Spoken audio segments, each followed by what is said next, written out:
to see a show of hands. How many of you have unfriended someone on Facebook because they said something offensive about politics or religion, childcare, food? And how many of you know at least one person that you avoid because you just don't want to talk to them? You know, it used to be that in order to have a polite conversation, we just had to follow the advice of Henry Higgins and My Fair Lady, stick to the weather and your health. But these days, with climate change and anti-vaxxing, those subjects are not safe either. So this world that we live in, this world in which every conversation has the potential to devolve into an argument, where our politicians can't speak to one another, and where even the most trivial of issues have someone fighting both passionately for it and against it, it's not normal. Pew Research did a study of 10,000 American adults, and they found that at this moment we are more polarized, we are more divided than we ever have been in history. We're less likely to compromise, which means we're not listening to each other, and we make decisions about where to live, who to marry, and even who our friends are going to be based on what we already believe. Again, that means we're not listening to each other. A conversation requires a balance between talking and listening, and somewhere along the way we lost that balance. Now, part of that is due to technology, the smartphones that you all either have in your hands or close enough that you could grab them really quickly. According to Pew Research, about a third of American teenagers send more than 100 texts a day. And many of them, almost most of them, are more likely to text their friends than they are to talk to them face to face. There's this great piece in The Atlantic. It was written by a high school teacher named Paul Barnwell. And he gave his kids a communication project. He wanted to teach them how to speak on a specific subject without using notes. And he said this: I came to realize that conversational competence might be the single most overlooked skill we fail to teach. Kids spend hours each day engaging with ideas and each other through screens, but rarely do they have an opportunity to hone their interpersonal communication skills. It might sound like a funny question, but we have to ask ourselves, is there any 21st century skill more important than being able to sustain coherent, confident conversation? Now, I make my living talking to people. Nobel Prize winners, truck drivers, billionaires, kindergarten teachers, heads of state, plumbers. I talk to people that I like, I talk to people that I don't like, I talk to some people that I disagree with deeply on a personal level, but I still have a great conversation with them. So I'd like to spend the next 10 minutes or so teaching you how to talk and how to listen. Many of you have already heard a lot of advice on this, things like look the person in the eye, think of interesting topics to discuss in advance, nod and smile to show that you're paying attention. Repeat back what you just heard or summarize it. So I want you to forget all of that. It is crap.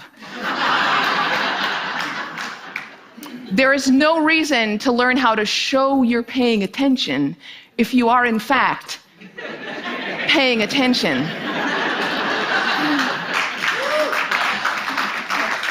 Now, I actually use the exact same skills as a professional interviewer that I do in regular life. So I'm going to teach you how to interview people, and that's actually going to help you learn how to be better conversationalists. Learn to have a conversation without wasting your time, without getting bored, and please God, without offending anybody. We've all had really great conversations. We've had them before. We know what it's like. The kind of conversation where you walk away feeling engaged and inspired, or where you feel like you've made a real connection or you've been perfectly understood.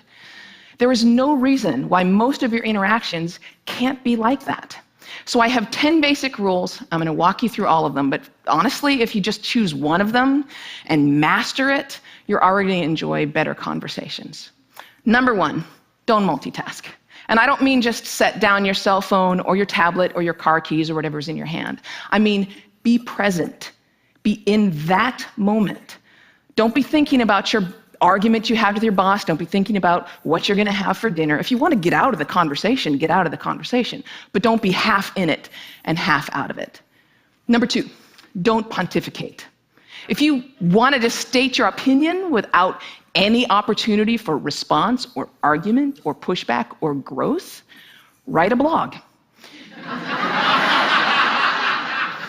No, there's a really good reason why I don't allow pundits on my show, because they're really boring. If they're a conservative, they're going to hate Obama and food stamps and abortion. If they're a liberal, they're going to hate big banks and oil corporations and Dick Cheney. Totally predictable.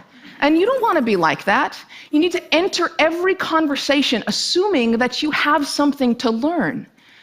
The famed therapist Eb Scott Peck said that true listening requires a setting aside of oneself.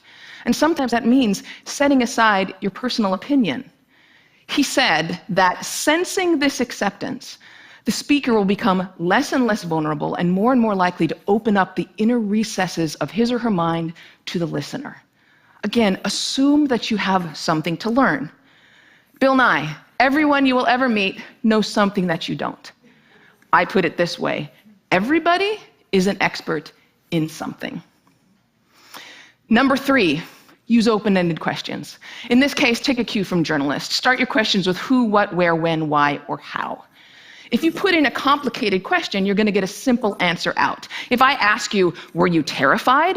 You're going to respond to the most powerful word in that sentence, which is terrified, and the answer is, yes, I was, or no, I wasn't. Were you angry? Yes, I was very angry. Let them describe it. They're the ones that know. Try asking them things like, what was that like? How did that feel? Because then they might have to stop for a moment and think about it, and you're going to get a much more interesting response. Number 4, go with the flow. That means thoughts will come into your mind, and you need to let them go out of your mind. We've heard interviews often in which a guest is talking for several minutes, and then the host comes back in and asks a question which seems like it comes out of nowhere, or it's already been answered. That means the host probably stopped listening 2 minutes ago because he thought of this really clever question, and he was just bound and determined to say that. And we do the exact same thing. We're sitting there having a conversation with someone, and then we remember that time that we met Hugh Jackman in a coffee shop, and we stop listening. Stories and ideas are going to come to you. You need to let them come and let them go. Number 5, if you don't know, say that you don't know. Now, people on the radio, especially on NPR, are much more aware that they're going on the record. And so they're more careful about what they claim to be an expert in and what they claim to know for sure. Do that. Err on the side of caution. Talk should not be cheap. Number 6, don't equate your experience with theirs. If they're talking about having lost a family member, don't start talking about the time that you lost a family member. If they're talking about the trouble that they're having at work, don't tell them about how much you hate your job. It's not the same. It is never the same. All experiences are individual. And more importantly, it is not about you. You don't need to take that moment to prove how amazing you are or how much you've suffered. Somebody asked Stephen Hawking once what his IQ was, and he says, I have no idea. People who brag about their IQs are losers. Conversations are not a promotional opportunity. Number 7. Try not to repeat yourself. It's condescending, and it's really boring. And we tend to do it a lot, especially in work conversations or in conversations with our kids. We have a point to make, so we just keep rephrasing it over and over. Don't do that. Number 8, stay out of the weeds. Frankly, people don't care about the years, the names, the dates, all those details that you're struggling to come up with in your mind. They don't care. What they care about is you. They care about what you're like, what you have in common. So forget the details. Leave them out. Number 9, this is not the last one, but it is the most important one. Listen. I cannot tell you how many really important people have said that listening is perhaps the number one most important skill that you could develop. Buddha said, and I'm paraphrasing, if your mouth is open, you're not learning. And Calvin Coolidge said, no man ever listened his way out of a job. Why do we not listen to each other? Number 1, we'd rather talk. When I'm talking, I'm in control. I don't have to hear anything I'm not interested in. I'm the center of attention. I can bolster my own identity. But there's another reason. We get distracted. The average person talks at about 225 words per minute, but we can listen at up to 500 words per minute. So our minds are filling in those other 275 words. And look, I know it takes effort and energy to actually pay attention to someone. But if you can't do that, you're not in a conversation. You're just two people shouting out barely related sentences in the same place. You have to listen to one another. Stephen Covey said it very beautifully. He said, most of us don't listen with the intent to understand. We listen with the intent to reply. One more rule, and number 10, and it's this one: be brief.